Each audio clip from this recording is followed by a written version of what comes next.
आप में से काफी सारे स्टूडेंट्स की यहाँ पे रिक्वेस्ट आ रही थी कि हम जो है बिटसेट 2024 के मॉक टेस्ट का जो है एनालिसिस वीडियो आपके लिए लेके आए। क्योंकि देखिए आप जो है यहाँ पे अगर ज्यादा से ज्यादा मॉक टेस्ट लगाएंगे भी, लेकिन अगर उनका जो है प्रॉपर तरीके से एनालिसिस नहीं करेंगे तो आपको ये समझ में नहीं आएगा कि आपकी गलतियां कहाँ पे हो रही है। अगर आप उन गलतियों को नहीं सुधारेंगे तो फिर मॉक टेस्ट देने का जो है ज्यादा सेंस यहाँ पे नहीं बैठता। तो ये वीडियो जो है आपके लिए एक स्कोर बूस्टर यहाँ पे साबित होगा।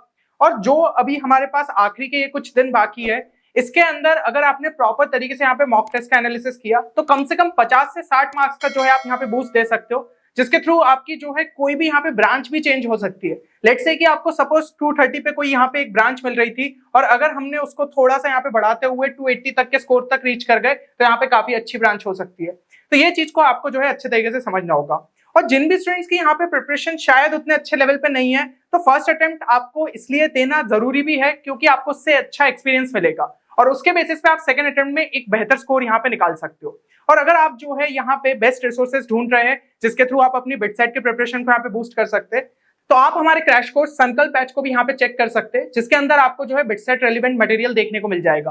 तो प्रोसीजर आप सभी के सामने है जिसके थ्रू आप इस कोर्स में यहाँ पे एनरोल कर सकते हैं। फिर भी अगर कोर्स से रिलेटेड आपको कोई भी क्वेरी है तो आप गिवन नंबर पे हमारी टीम को यहाँ पे कॉन्टेक्ट भी कर सकते हैं। अब देखिए यहाँ पे जो चीज मैं आपको सबसे पहले समझाना चाहूंगा कि मॉक टेस्ट को आपको जो है कुछ कैटेगरीज में यहाँ पे बांटना पड़ेगा। अगर हम यहाँ पे देखें तो जितने भी क्वेश्चंस आपने जो है करे उसमें से दो कैटेगरी में सबसे पहले क्वेश्चंस को देखिए। एक तो आपका अटेम्प्टेड हो गया, दूसरा आपका अनअटेम्प्टेड हो गया। अब अटेम्प्टेड में भी कुछ क्वेश्चंस आपके यहाँ पे करेक्ट हुए होंगे और कुछ यहाँ पे जो है इनकरेक्ट हुए होंगे। और करेक्ट में भी हमें ये समझना पड़ेगा कि एक्चुअल में आपको उनमें से कितने क्वेश्चंस आते थे। और कभी कभी क्या होता है, हम किसी क्वेश्चन में तुक्का मार देते, गलती से वो सही हो जाता है, तो ऐसे क्वेश्चन आपके गेस वर्क में यहाँ पे काउंट होंगे। एंड हमारा जो यहाँ पे मेजर फोकस रहेगा वो इन 3 सेक्शन पे रहेगा। इनको हमें काफी ज्यादा यहाँ पे सुधारने की जरूरत है। और यहाँ पे जो है आखिरी के लिए मॉक टेस्ट देना बहुत ही ज्यादा जरूरी है। अगर आप ये सोच रहे हो कि बिना मॉक टेस्ट दिए चला जाऊंगा और मेरा काम बन जाएगा, तो ऐसा नहीं है। मॉक टेस्ट से आपको ये पता चलता है कि आपकी स्पीड कहाँ पे स्टैंड कर रही है, आप जो है यहाँ पे क्या बोनस क्वेश्चंस तक पहुंच पा रहे हो, ये सब चीजें जो है मॉक टेस्ट देने से ही पता चलती है। और अगर आपको ये नहीं समझ में आ रहा है कि रेलिवेंट मॉक टेस्ट कहाँ पे मिल सकते हैं, तो उसके लिए भी आप जो है सिंपली हमारी वेबसाइट विजिट करिए। काफी ज्यादा अफोर्डेबल कॉस्ट में आपको जो है मॉक टेस्ट यहाँ पे देखने को मिल जाएंगे।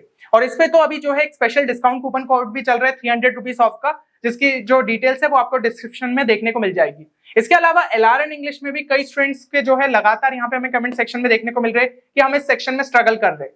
तो अगर आप PCM को लेकर कॉन्फिडेंट हो और LRN इंग्लिश ही आपके लिए जो है यहाँ पे दिक्कत क्रिएट कर रहा है, तो आप जरूर से जो है रैंकर्स बैच को यहाँ पे चेक कर सकते हैं, जिसके अंदर आपको जो है कॉन्सेप्ट लेक्चर्स भी देखने को मिल जाएंगे। मतलब यहाँ पे लॉजिकल रीजनिंग में आपको ये समझ में आ जाएगा किस टाइप के क्वेश्चंस यहाँ पे देखने को मिलते हैं, उनको जो है किस तरीके से जल्दी सॉल्व किया जा सकता है। इसके अलावा इसके अंदर सेक्शनल टेस्ट भी आपको मिल जाएंगे एंड प्रैक्टिस शीट्स भी आपको जो है देखने को मिल जाएगी।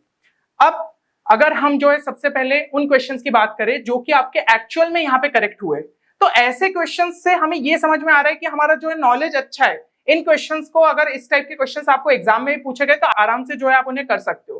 तो ये चीज अगर हमें पता है तो सिंपली आपको जो है एक बार बस सॉल्यूशंस को यहाँ पे देखना है। ठीक है, सॉल्व करने की जरूरत नहीं है क्योंकि ऑलरेडी एग्जाम में आप उसे सॉल्व कर चुके थे और आपका जो है आंसर यहाँ पे सही आ गया था। बस सॉल्यूशन से एक बार ये देखना है कि क्या पता हो सकता है इसका कोई ऑल्टरनेटिव अप्रोच हो सकता है आपने कोई लंबे से मेथड से जो है इस क्वेश्चन को यहाँ पे सॉल्व कर दिया हो, तो सबसे शॉर्टेस्ट मेथड यहाँ पे क्या है वो चीज आपको यहाँ पे पता चल जाएगी। स्पेशली मैथ सेक्शन में ऐसा कई बार होता है, कई सारे मैं आपके सामने जो है क्वेश्चंस भी यहाँ पे ला चुका हूँ जो कि बहुत जल्दी हम सॉल्व कर सकते थे अगर हम यहाँ पे नॉर्मल मेथड से नहीं सॉल्व करते तो ये चीज हमें जो है समझ में आएगी। और यहाँ पे आप जो है और ज्यादा मतलब क्विकर अप्रोच के साइड सोचिएगा, कहीं ऐसा तो नहीं कि सब्स्टिट्यूशन से क्वेश्चन बन सकता था, ऑप्शन एलिमिनेशन से बन सकता था या फिर ग्राफ मेथड से बन सकता था। तो इन सब के बारे में थोड़ा सा यहाँ पे सोचना पड़ेगा। और अगर हमें जो है ऐसा कोई स्मार्ट या फिर क्विकर मेथड मिल जाता है तो उसको एक सेपरेट कॉपी में नोट डाउन करते जाइएगा। वो कॉपी एकदम जो है आपको अलग से रखनी है कि बस उसके अंदर जो है हमने मॉक टेस्ट से जितनी चीजें सीखी उसका ही बस एनालिसिस उसके अंदर हो, क्योंकि अभी बहुत सारी चीजें जो है हम इस कॉपी में लिखना रहेगा। अब अगर हम जो है यहाँ पे नेक्स्ट कैटेगरी पे बढ़े कि क्वेश्चंस जिनको हमें यहाँ पे काफी अच्छे तरीके से एनालाइज करना है, तो वो आपके कौन कौन से क्वेश्चन हो गए जिनमें स्पेशली आपने यहाँ पे गेस वर्क करा था। ठीक है, दूसरे आपके जो कि यहाँ पे इनकरेक्ट हो गए और तीसरे जो कि आपके अनअटेम्प्टेड रह गए। इनको हमें जो है प्रॉपर तरीके से यहाँ पे एनालाइज करना पड़ेगा। इसमें भी जो सबसे पहले आपको यहाँ पे एनालाइज करना चाहिए वो सभी आपके अनअटेम्प्टेड क्वेश्चन रहेंगे। तो जो भी आप यहाँ पे मॉक टेस्ट प्रैक्टिस कर रहे हैं उसमें से सबसे पहले ये देखिए कि कौन से आपके अनअटेम्प्टेड क्वेश्चन है। अब उनको एक काम करिए, एक बार फिर से अटेम्प्ट करिए और इस बार ये देखिए कि उनमें से क्या कुछ क्वेश्चन आप इस बार जो है सॉल्व कर पाए। अगर आप जो है इस बार सॉल्व कर पाए थे तो इसका मतलब आपको स्पीड इंक्रीज करने की जरूरत है। शायद आप उन क्वेश्चंस को बहुत अच्छे से देख ही नहीं पाए पेपर के टाइम पे, तो अगर आपकी स्पीड अच्छी रहेगी तो आपके पास ज्यादा क्वेश्चंस करने का जो है यहाँ पे चांस बढ़ जाता है। तो स्पीड पे जो हमें वर्क करना रहेगा, हमें सीधा सीधा सिग्नल यहाँ से ये मिल रहा है। दूसरी चीज ये हो गई कि अभी भी मान लो ये क्वेश्चंस आपसे सॉल्व नहीं हो पा रहे, तो सीधा अब जो है सॉल्यूशन देखने की जरूरत है और आपने जो उससे नया कॉन्सेप्ट सीखा या फिर जो ऐसा फॉर्मूला था जो कि आपको याद नहीं था, जो भी सीखा आपने उसको एक सेपरेट कॉपी में लिखते जाओ कि ये चीज जो है आपने सीखी है, ताकि एग्जाम में अगर इस टाइप का क्वेश्चन रिपीट होता है तो आपको जो है यहाँ पे दिक्कत फेस नहीं हो। और अगर हम जो है यहाँ पे नेक्स्ट कैटेगरी में बढ़े तो अब जो है हमें इनकरेक्ट क्वेश्चंस को देखना रहेगा और इन क्वेश्चंस को भी जो है फिर से एक बार आपको यहाँ पे अटेम्प्ट करना रहेगा। अब मान लीजिए अब आपको जो है इनके करेक्ट आंसर आ गए कि आपने एग्जाम के टाइम पे तो जो है गलत आंसर यहाँ पे मार्क कर दिया था, लेकिन इस बार आपको जो है करेक्ट आंसर यहाँ पे मिल गया, तो सीधा सा मतलब है कि शायद कोई ना कोई हमसे सिली मिस्टेक हुई है। और सिली मिस्टेक्स में कौन कौन से टाइप हो सकता है क्वेश्चन के अंदर वैल्यू कुछ और दी थी और हमने जब यहाँ पे सॉल्यूशन के टाइम पे उसे सॉल्व किया तो हमने गलत वैल्यू डाल दी या फिर फॉर्मूला ही गलत लगा दिया, तो ये सब जो है सिली मिस्टेक्स के अंदर आती है। तो उस तरीके से हमें जो है सोचना पड़ेगा। और अभी भी मान लीजिए आंसर नहीं आया तो फिर से वही चीज हो गई कि कहीं ना कहीं कॉन्सेप्ट थोड़ा सा यहाँ पे वीक था, उस पर जो है हमें वर्क करना रहेगा। जो भी नया कॉन्सेप्ट या फिर फॉर्मूला आपने सीखा है उसको जो है एक सेपरेट कॉपी में नोट डाउन कर लो। एंड लास्ट यहाँ पे जो कैटेगरी बचती है वो है आपकी गेस वर्क वाली। तो अब जो है सभी वो क्वेश्चंस को चेक करिए जो ऑलरेडी आपके करेक्ट थे। इसके अंदर आपको जो है सबसे पहले देखना पड़ेगा कि भाई क्या आपका अप्रोच यहाँ पे मैच कर रहा है। अगर अप्रोच आपका मैच कर रहा है इसका मतलब जो आपने सोचा और जो सॉल्यूशन में था वो एग्जैक्ट मैच कर गया। या फिर ये सोचिए कि आपका हो सकता है अप्रोच आपने स्मार्ट मेथड से किया हो, तो स्मार्ट मेथड चल जाएंगे, लेकिन एकदम इलॉजिकल गेस था कि नहीं भाई एबीसीडी में से कुछ भी लगा दिया और वो गलती से सही हो गया था, तो ऐसे टाइम पे उसको जो है हमें ऐसे ही ट्रीट करना पड़ेगा कि वो क्वेश्चन आपका इनकरेक्ट था या फिर अनअटेम्प्टेड क्वेश्चन था। तो उसका भी जो है हमें यहाँ पे सॉल्यूशन अच्छे तरीके से देख लेना है और सीधा सीधा उसका जो कॉन्सेप्ट या फॉर्मूला है उसको एक सेपरेट कॉपी में जो है आप यहाँ पे नोट डाउन कर लीजिएगा। तो इस तरीके से जो है आपको 3 कैटेगरी यहाँ पे मिल जाएगी और उनको जो है हमें कुछ इस तरीके से टेबल बनाते हुए अपने एक कॉपी के अंदर लिख लेना है। सबसे पहले जो भी आपके अनअटेम्प्टेड क्वेश्चन थे तो उसको 2 कैटेगरी में डाल दिया कि अब जो है सेकंड अटेम्प्ट में क्या आपसे वो सॉल्व हो गए या फिर सेकंड अटेम्प्ट में भी आपसे अभी भी जो है अनसॉल्व रह गए। फिर आपके इनकरेक्ट क्वेश्चंस को आप इसी तरीके से लिख लीजिए, क्या अब जो है दूसरे अटेम्प्ट में आपसे सॉल्व हो गए, क्या अभी जो है मतलब सेकंड अटेम्प्ट में भी अनसॉल्व रह गए, इस तरीके से लिख लिया। फिर तीसरा कि भाई गेस वर्क, ये आपसे मतलब लगभग जो है अनसॉल्व ही थे, क्योंकि जो ऑब्वियसली अगर आपका अप्रोच यहाँ पे मैच कर गया तो वो तो करेक्ट वाली कैटेगरी में चले गए, उनको तो हमें जो है बहुत ज्यादा यहाँ पे देखने की जरूरत ही नहीं है। तो ये आपके जो है कैटेगरी इंपॉर्टेंट हो जाती है। अब इसके अंदर अगर हमारे जो नंबर ऑफ क्वेश्चन सॉल्व वाली कैटेगरी के अंदर काफी ज्यादा है, इसका क्या मतलब है कि हम उसे फर्स्ट अटेम्प्ट में सही नहीं कर पाए थे लेकिन सेकंड अटेम्प्ट में सही कर गए।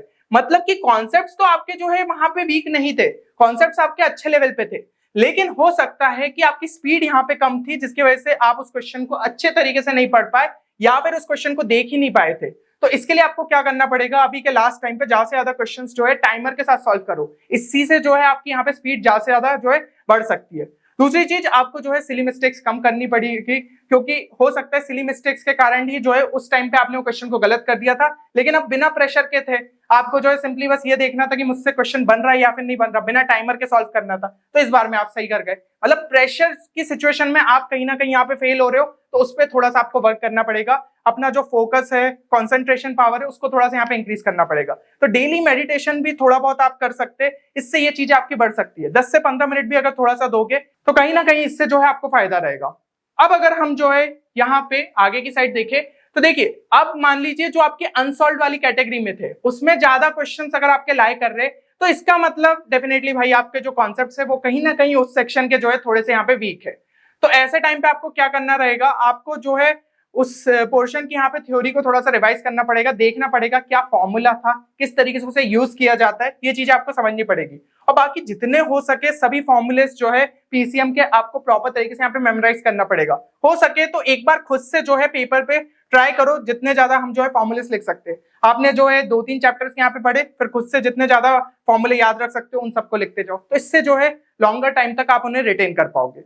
और हमारा जो हमेशा यहाँ पे टारगेट होना चाहिए वो ये होना चाहिए कि मॉक टेस्ट 1 से लेकर मॉक टेस्ट 2, फिर मॉक टेस्ट 2 से लेकर मॉक टेस्ट 3, हर एक में जो है आपकी ये सॉल्व कैटेगरी और अनसॉल्व कैटेगरी में जो नंबर ऑफ क्वेश्चंस आ रहे वो लगातार रिड्यूस होते जाए। हो सकता है पहले में ये हो सकता है कि आपके टोटल यहाँ पे करेक्ट चले गए थे 90 और सॉल्व और अनसॉल्व की कैटेगरी में अच्छे खासे जो क्वेश्चंस आ रहे, तो वो जो सॉल्व और अनसॉल्व के इसमें आपके आ रहे हैं वो लगातार यहाँ पे रिड्यूस होते जाना चाहिए, आपके अटेम्प्ट्स भी जो है बढ़ते जाना चाहिए और इन दोनों कैटेगरी में जो है नंबर्स आपके रिड्यूस होने चाहिए। तभी तो हमें समझ में आएगा कि हमसे जो यहाँ पे सेकंड अटेम्प्ट में क्वेश्चंस बनते हैं लेकिन फर्स्ट अटेम्प्ट में नहीं बनते, वो हमारे रिड्यूस हो जाएंगे, तो हमारे से फर्स्ट अटेम्प्ट में ही क्वेश्चंस यहाँ पे बने पाएंगे। और अनसॉल्व की कैटेगरी में भी आपके कम होंगे, तो कहीं ना कहीं आपके कॉन्सेप्ट्स और ज्यादा यहाँ पे स्ट्रांग होते जा रहे हैं। तो ये आपके लिए जो है पॉजिटिव सिग्नल रहेगा। और अगर ये चीज नहीं हो पा रही है तो थोड़ा सा यहाँ पे ब्रेक लीजिएगा, गलतियों को समझिए, फिर ही जो है अगला मॉक टेस्ट आपको देना चाहिए। तो मेरे हिसाब से यहाँ पे सारी चीजें जो है क्लियर हो गई होगी। अब एक बार कमेंट सेक्शन में ये चीज जरूर मेंशन करिएगा कि अभी आपका जो है एवरेज मॉक टेस्ट स्कोर क्या चल रहा है और आप जो है फर्स्ट अटेम्प्ट में क्या टारगेट स्कोर लेते हुए चल रहे हो। क्योंकि देखिए यहाँ पे एक जंप तो जरूर से पॉसिबल है, लेकिन ऐसा नहीं कि अनरियलिस्टिक गोल लेते हुए चल रहे कि सीधा हम जो है डबल कर देंगे स्कोर, नहीं, वो चीजें थोड़ी सी यहाँ पे मुश्किल रहती है। उसके लिए सेकंड अटेम्प्ट है हमारे पास, तो उसको आप टारगेट कर सकते हो, बट फर्स्ट अटेम्प्ट में जितना बेटर कर सकते हो उतना बेटर करिए ताकि एक अच्छा स्कोर जो है आप यहाँ पे निकाल पाए एंड बिट्स पिलानी में अपनी सीट जो है कंफर्म कर पाए। चलिए, तो उम्मीद करता हूँ इस वीडियो से आपको हेल्प मिलेगी। मिलते हैं अगले वीडियो में, तब तक के लिए take care and good bye.